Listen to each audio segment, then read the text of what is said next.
Mabuti na lang inaanak ko yung sa doktor sa ospital. At sinabi niya sa akin na confirm na buhay si Nolan. Kasi hindi pa natuluyan niyo. Wala nabanggit sa akin si Paing na ganyan. Kahit si Chief Ricarte. Clearly, siya lang ibig sabihin yan. Hindi natin sila kakampi. Maliwanag pa sa sikat ng araw. Gumagalaw sila ng hindi natin alam. Delikado tayo dito. Ayoko sana sabihin to, senyor. Pero bakit pumalpak na naman ang anak niyo si Calvin? Senador, baka nakakalimutan mo ang lugar mo. Ako ang bahala sa anak ko.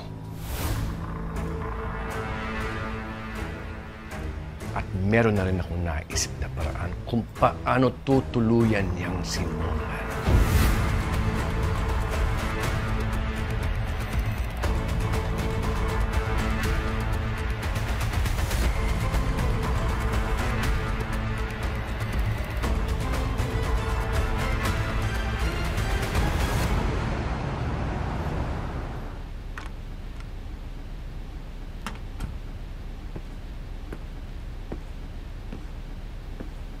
Ano decision mo? Makikipagtulungan ka na ba sa amin? Hindi ako tanga, Chief. Alam ko kung gaano kalaki ang sindikato. At alam ko gaano kahaba ang galamay nila sa politika at sa kapulisan.